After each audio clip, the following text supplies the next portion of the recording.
ഇതാ പ്രിയപ്പെട്ട പ്രേക്ഷകർ, ഇത് തത്സമയ ദൃശ്യങ്ങളാണ് നമ്മൾ കാണുന്നത്. അവിടെ നാവികസേന അംഗങ്ങൾക്ക് അവരുടെ ബോട്ടിൽ അവിടെ എത്തി ആ ഭാഗത്ത് മുങ്ങി ആഴത്തിൽ പരിശോധിക്കാൻ കഴിയുന്ന ഒരു സാഹചര്യമല്ല എന്ന് നമ്മൾ നേരത്തെ സൂചിപ്പിച്ചല്ലോ. ഇത് തത്സമയ ദൃശ്യങ്ങളാണ്. അവിടെ ആ മണ്ണുമാന്തി യന്ത്രം അതിൻ്റെ ജോലി തുടരുകയാണ്. അവിടെ ആ സൈഡിൽ നിന്നൊക്കെയുള്ള മണ്ണ് നീക്കം ചെയ്യുകയാണ്. ധാരാളം മണ്ണ്, ധാരാളം എന്ന് പറഞ്ഞാൽ അത് ടൺ കണക്കിന് മണ്ണ് കുമിഞ്ഞുകൂടി കിടക്കുന്ന ഒരു ഭാഗമാണ് ആ പുഴയുടെ സൈഡ്. അതിനോട് ചേർന്നാണ് ഈ ലോറി ട്രക്കിൻ്റെ സ്ഥാനം എന്ന് ഏറെക്കുറെ ഉറപ്പിച്ചിട്ടുണ്ട്. ആ ഭാഗത്തെ മണ്ണ് നീക്കം ചെയ്യുന്നതിൻ്റെ ദൃശ്യങ്ങളാണിത്. പരമാവധി മണ്ണ് അവിടെ നിന്ന് നീക്കം ചെയ്യുക എന്നതാണ് ഈ ഘട്ടത്തിൽ വരുന്നത്. ഇത് നോക്കൂ, നമുക്ക് തുടക്കത്തിൽ, അതായത് ആദ്യം നമ്മൾ പറഞ്ഞത് തന്നെയാണ്, ആ കോണ്ടാക്ട് പോയിന്റ് 1 അവിടെയാണ് മോസ്റ്റ് പ്രോബബിൾ എന്ന് പറയുന്ന ഭാഗം. അവിടെ നടക്കുന്ന ജോലിയാണ് നമ്മളിപ്പോൾ കാണുന്നത്. ആ റൗണ്ട് ചെയ്തിരിക്കുന്ന ഭാഗം അവിടെയാണ്. നേരത്തെ ഇപ്പോൾ അരുൺ അത് സൂചിപ്പിച്ചതാണ്. അതായത് ആ പുഴയ്ക്കും മൺകൂമ്പാരത്തിനും ഇടയിലാണ് ഈ ട്രക്ക് ഇപ്പോൾ സ്ഥിതി ചെയ്യുന്നത്. അതിൻ്റെ സ്ഥാനം അതാണ്.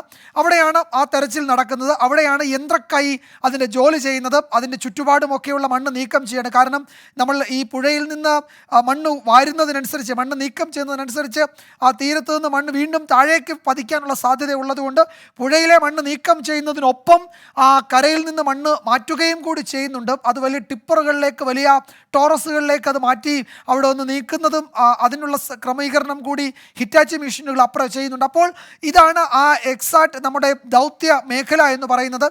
നമുക്ക് പ്രതികൂലമായിരിക്കുന്നത്, നമ്മൾ ലൊക്കേറ്റ് ചെയ്ത് കഴിഞ്ഞിട്ട് നമുക്ക് അവിടേക്ക് എത്താൻ കഴിയാത്തത് ഒരു വല്ലാത്ത നിർഭാഗ്യം തന്നെയാണ് എന്ന് പറയാതെ വയ്യ. കാരണം കനത്ത മഴ അത് ഇടവിട്ട് ഇങ്ങനെ പെയ്യുകയാണ്, തുടർച്ചയായി പെയ്യുകയാണ്. ഇന്നലെയൊക്കെ പെയ്തതിനേക്കാൾ ഇടവേളകളില്ലാതെ തുടർച്ചയായി ഇങ്ങനെ മഴ പെയ്യുന്നുണ്ട്. അത് പുഴയിലെ ജലനിരപ്പ് ഉയർത്തുന്നുണ്ട്, അടിയൊഴുക്ക് കൂട്ടുന്നുണ്ട്, കാഴ്ചാപരിധി കുറയ്ക്കുന്നുണ്ട്. അങ്ങനെ ചില പ്രശ്നങ്ങളുണ്ട്. ഈ ചെറിയ ബോട്ടുകളിൽ അവിടെ എത്തി തിരയുന്നതിന് പ്രായോഗികമായ ചില പ്രശ്നങ്ങളുണ്ട് എന്ന് നാവികസേന ഇതിനോടകം ഔദ്യോഗികമായി തന്നെ അവരുടെ ടോപ്പ് ഒഫീഷ്യലിനെ അറിയിച്ചിട്ടുണ്ട്. ഇനി എന്താണ് ചെയ്യാൻ കഴിയുക എന്നതിൽ ആലോചനകൾ നടക്കുകയാണ്.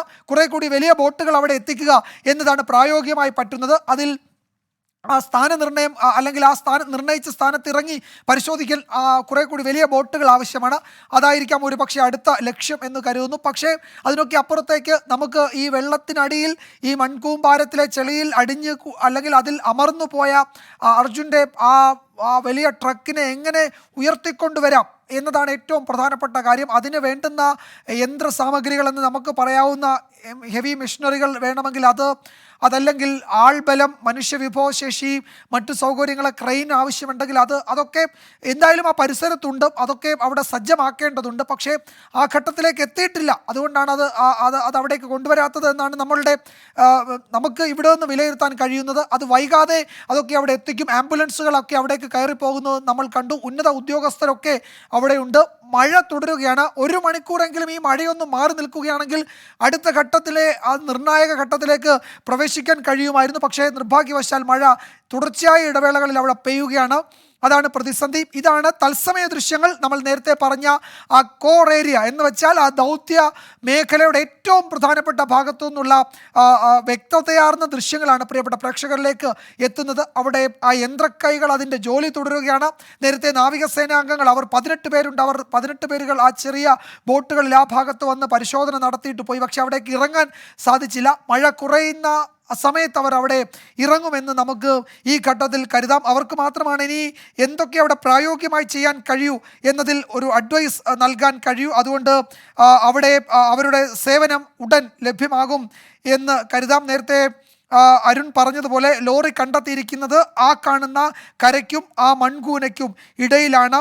അവിടെ അതാണ് പോയിന്റ് ചെയ്ത് അവിടെ തെരച്ചിൽ നടത്തിക്കൊണ്ടിരിക്കുകയാണ്. ആ തെരച്ചിൽ നിർണായകമാണ് എന്ന് നമുക്ക് പറയാതെ ഇനിയിപ്പോൾ അത് പ്രത്യേകം പറയേണ്ടതില്ലല്ലോ. ഇനിയുള്ള ഓരോ നിമിഷവും അതിപ്രധാനമാണ്. വളരെ വേഗത്തിൽ നമുക്ക് നമ്മുടെ രക്ഷാകരം ആ ലോറിയിലേക്ക് നീട്ടേണ്ടതുണ്ട്. അതിനുതകുന്ന എല്ലാ സാഹചര്യവും അവിടെ രൂപപ്പെട്ട് വരേണ്ടതുണ്ട്. അത് നമ്മൾ സാധ്യമായതൊക്കെ അവിടെ എത്തുകയും ചെയ്തിട്ടുണ്ട്. പക്ഷേ കാലാവസ്ഥ കൂടി അനുകൂലമാകണം. ഉച്ചയ്ക്ക് ശേഷം ഇന്ന് നേരത്തെ ഒരു 1.5-2 മണിക്കൂറിൻ്റെ ഇടവേള ഈ മഴകൾ തമ്മിലുണ്ടായിരുന്നു. പക്ഷേ ഇപ്പോഴങ്ങനെയല്ല, തുടർച്ചയായി മഴ പെയ്യുകയാണ്. മഴയെന്ന് പറഞ്ഞാൽ പോരെ, അത് പേമാരി കണക്കെ പെയ്യുകയാണ്. തുള്ളിക്കൊരു കൂടം എന്നൊക്കെ പറയുന്നത് പോലെ പെയ്യുകയാണ്. കാറ്റുമുണ്ട്. അപ്പോൾ അവിടെ ഇറങ്ങിയുള്ള തെരച്ചിലിന് അനുകൂലമായ ഒരു അന്തരീക്ഷം അവിടെ ഉണ്ടായിട്ടില്ല എന്നതാണ് ഒരു ആശങ്ക, അല്ലെങ്കിൽ ഒരു പ്രതിസന്ധി. അത് പരിഹരിക്കപ്പെടും വേഗത്തിലെന്ന് കരുതാം. വീണ്ടും നമ്മൾ ഹാഷ്മി, ഷഫീദ്, അരുൺ പൂപ്പടമ്പ ടീമിലേക്ക് പോകുന്നു. അവിടെ ഈ ദൗത്യ സംഘത്തിൻ്റെ എന്ന് വെച്ചാൽ നാവികസേനാംഗങ്ങളുടേതല്ല, മണ്ണ് നീക്കം ചെയ്യുന്ന ജോലി തകൃതിയായി നടക്കുന്നത്, യുദ്ധകാലാടിസ്ഥാനത്തിൽ നടക്കുന്നത് നമ്മൾ